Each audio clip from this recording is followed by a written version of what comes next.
We're Team Rick Rollers, and this is our video submission for the Right Challenge. So I'm Emilio Gonzalez, I'm the recorder. I'm Megan Linder, I'm our team leader. I'm Mohammed Arabi, I'm the process monitor. I'm Tannen Blank, and I'm team checker. I'm Zan McPherson, I'm our team coordinator. So first we'll talk about what exactly our problem is and what we're tackling. So first of all, there are no foam rollers on the market today that offer both electric heating and cooling, at least at a reasonable price. As far as the market goes, this would be mostly advanced users and athletes. With regards to muscle recovery, with hot and cold temperatures, if a foam roller could achieve both and do it quickly, like with electric heating and cooling, this would really benefit the market. And since electric cooling is really non-existent in the market, we're going to try to solve that problem. So as part of, as far as what our solution actually is, it would be a foam roller that can actually heat up and cool down on command. It should be ergonomic, lightweight, and should be efficient to last enough for a whole muscle recovery session.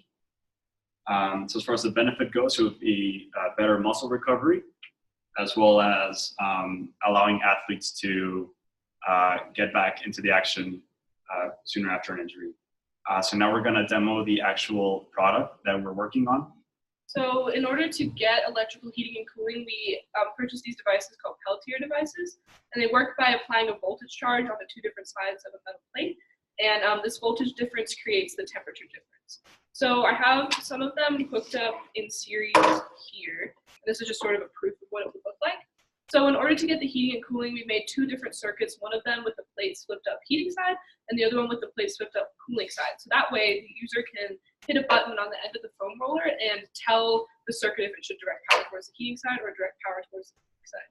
And all this runs currently on 5 volts. We're going to be doing some experimenting to make sure that that's the correct voltage or what we can get the most efficient temperature out of. And our final destination is to create something kind of like this foam roller where we have the Peltier device in there.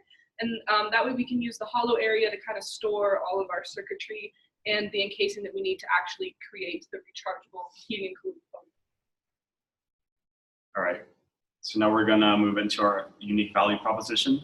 So we're saying that our foam roller helps athletes and home users who want to recover their muscles by using an electric heating and cooling foam roller and offering it at a reasonable price point.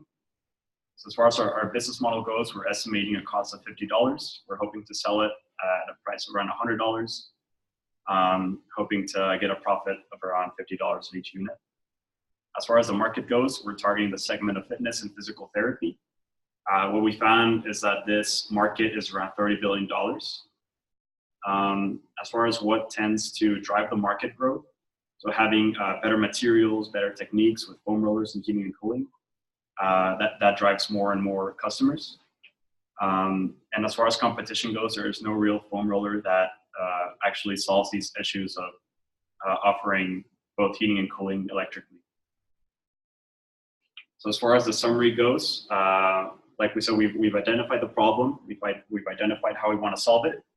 Right now we're working with this thermoelectric cooling solution. That's our main focus, the cooling factor.